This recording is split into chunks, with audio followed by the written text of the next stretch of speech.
धन्यवाद येशू, धन्यवाद येशू. येशूची स्तुती हो, येशूची स्तुती हो. Hallelujah, hallelujah, hallelujah. देवाचं वचन जीवित आहे आणि हा वचन खूप वेगळं आहे. म्हणून आपल्याला शिकायचं आहे की कसा हा शब्द एवढा वेगळा, एवढं अद्वितीय आहे ते.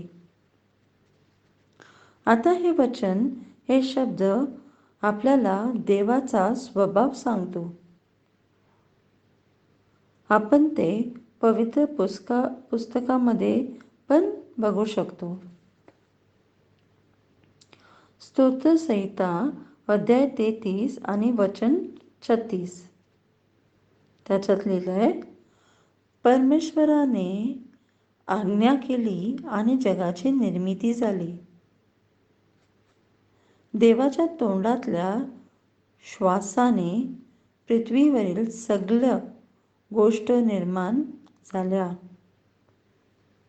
परमेश्वराने आज्ञा केली आणि जगाची निर्मिती झाली. देवाच्या तोंडातल्या श्वासाने पृथ्वीवरील सगळ्या गोष्ट निर्माण झाल्या. आता श्वास म्हणजे आत्मा.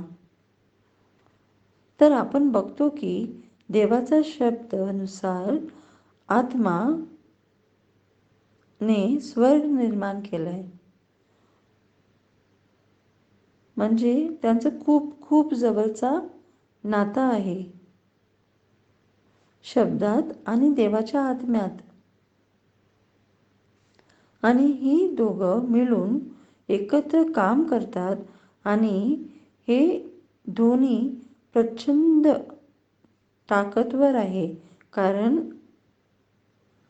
आपला पूर्ण विश्व या दोन घटकामुळे निर्माण झाले. म्हणजे देवाचा शब्द आणि देवाचा आत्मा.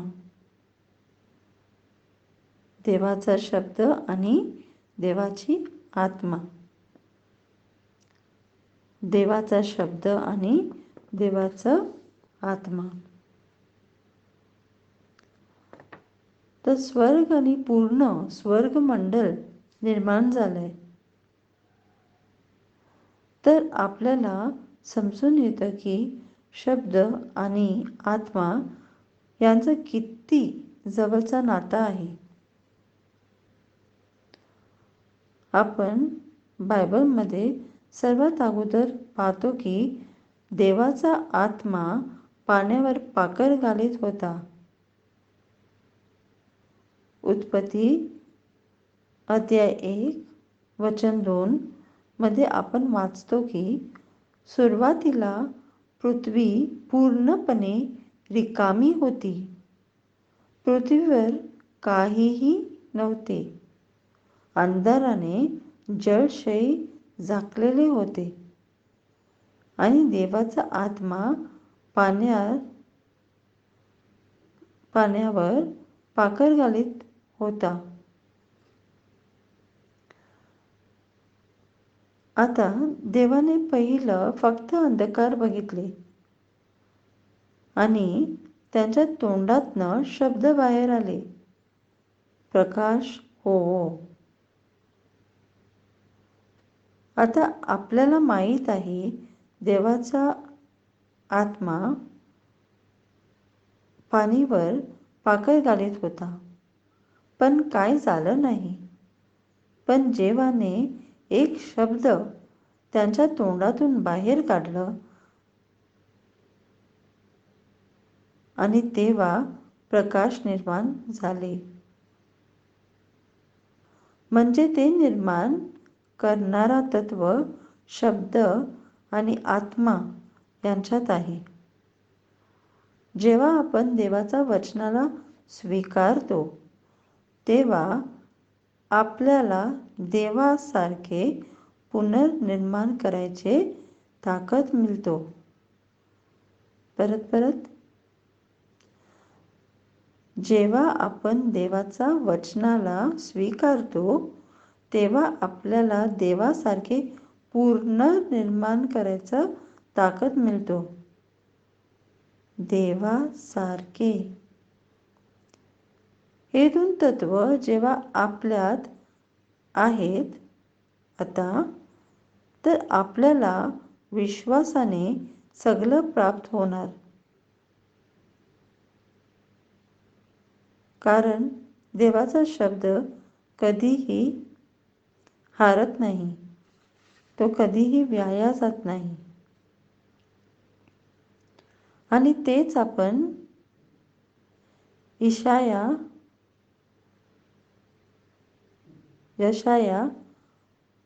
अध्याय 55 आणि 11व्या वचनात बघूया. देवाचा शब्द कधीच वाया जात नाही, ते आपलं काम पूर्ण करूनच देवाकडे जातो.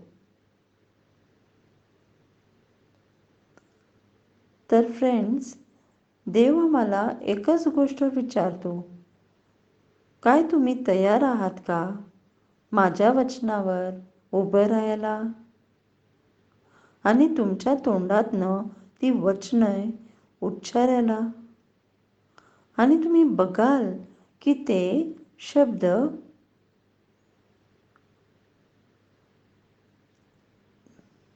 हे तुम्ही पवित्र आत्म्याद्वारे बोलतात, ते शब्द जाऊन ते क्रिया पूर्ण करून येतो. आपण प्रार्थना करूया. पिता परमेश्वरा, येशूच्या नावाने मी धन्यवाद देतो या सकाळच्या वेळी की तुझा शब्द आणि आत्मा आमच्यात आत आहे. आणि जेव्हा आपण ते शब्द आमच्या तोंडातनं बाहेर काढतो, तेव्हा ते शब्द पवित्र आत्म्याद्वारे जाऊन ते वस्तू जे आम्ही आमच्या शब्दात उच्चारलेले ते निर्माण करतो. प्रभू, जे सगळे काय माझे जुन्या जीवितातील दुःखवलेले गोष्ट माझ्या समोर येणार, ते तू आताच नष्ट होऊ दे. मी काही चुकलेले काम केले असतील, काही चुकलेले शब्द उच्चारले असतील, सगळं चुकीचे सवय लावले असतील, नको ते व्यसन केले असतील, तर ते सगळं जे आता माझ्या समोर येते ते आत्ताच्या आत्ता नष्ट होऊ दे. फ्रेंड्स, येशू तुमचा प्रेम करतो. धन्यवाद येशू, धन्यवाद येशू, धन्यवाद येशू. तर म्हणत राहा, धन्यवाद येशू, तू माझा प्रेम करतो आणि मी तुझं प्रेम करते. देवाचा शब्द म्हणजे प्रेम. जे काही तुमच्या जीवनात नकारात्मक घडलेलं आहे ते सगळं नष्ट होणार जेव्हा तुम्ही बोलत राहणार की येशू माझं प्रेम करतो, तो तुमच्यावर प्रेम करतो. तुम्ही कसलाही दुविधापासनं जात असेल तर म्हणत राहा, येशूने मला सुटका दिली आहे. येशू माझं प्रेम करतो आणि येशूने मला सुटका दिली आहे. धन्यवाद येशू, तू माझं प्रेम करतो आणि येशू तुम्ही मला सुटका दिली आहे. आमेन. तुमचा दिवस सुखमय आणि प्रभूमध्ये जाऊ दे. आमेन.